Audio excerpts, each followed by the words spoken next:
It started with a scream, not the kind you hear from a startled animal. This was human, high-pitched, broken, and far too close to the ranger station. It was 2:43 a.m. I remember the exact time because I was halfway through a cold gas station sandwich scrolling through old photos on my phone trying not to fall asleep. The scream came from the tree line, deep and loud like it came from someone just outside the window. I froze, slowly stood up, reached for my radio. It crackled, then died. No signal. The nearest backup ranger was 6 miles out. I was alone. I grabbed my flashlight and a flare gun and stepped outside. The forest was dead silent. The kind of silence that presses against your ears. No wind, no owls, not even crickets. That's when I noticed the trees weren't moving, not even slightly, not even the tall ones that always creaked. That's not normal. The air felt heavy, like the moment right before a thunderstorm. I scanned the tree line with my flashlight, the beam slicing through the black. My hand stopped. A figure stood between the trees, not moving, watching. "Hello?" I called. No answer.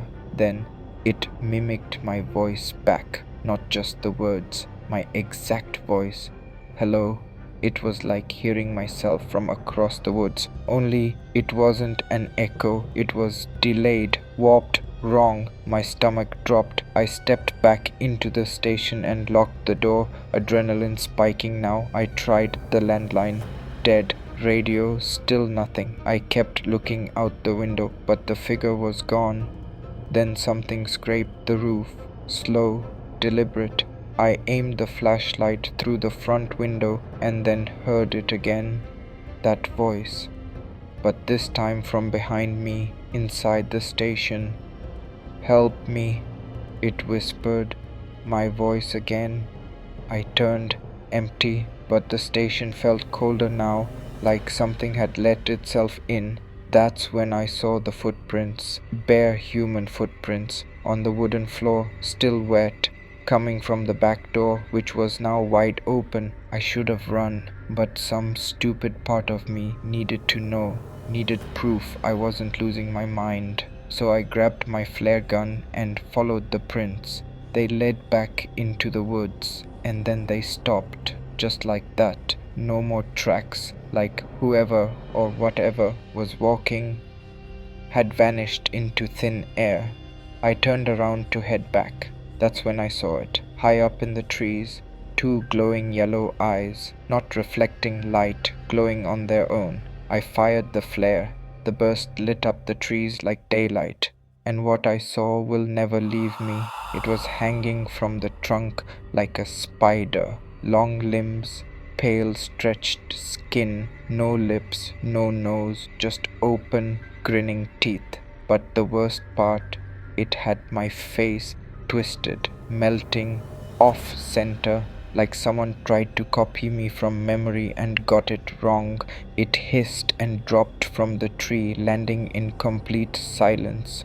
Not even a crunch on the leaves. I ran. Branches clawed at my face. I tripped, hit the ground hard, heard it behind me, not running, crawling, fast. Then it screamed, a blood-freezing, throat-shredding shriek that sounded half human, half dying elk, and then silence again. I turned, it was gone. I didn't stop running until I hit the highway, nearly collapsing in the headlights of a passing truck. They called backup. I was taken to a clinic. They said I was dehydrated, hallucinating, forest madness. But I know what I saw. I never went back to that station again. Quit 2 weeks later. But 3 months ago, I got a package at my door. No return address, just a USB stick. Inside was a single audio file. I hit play. It was me, screaming, begging, "Let me out, please, I'm still here."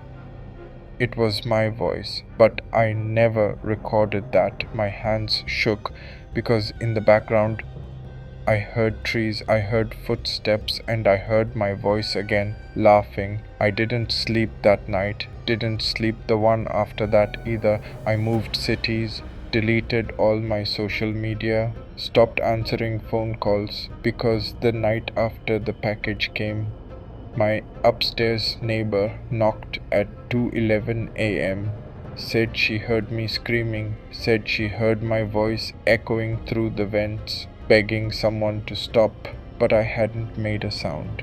Then she asked something I'll never forget. She looked me dead in the eyes and said, "If you're down here, then who was walking in your room?" I don't remember shutting the door. I don't remember locking it. All I remember is watching the hallway light flicker and hearing it again. From inside my room, my voice singing some old lullaby I hadn't heard since childhood. Off tune, wrong tempo. It still sings sometimes. I left everything behind: job, apartment, friends. But no matter how far I go, sometimes at night I still hear myself calling, but I don't answer, because if you ever hear yourself calling from the woods, run, don't answer, because it already knows your name.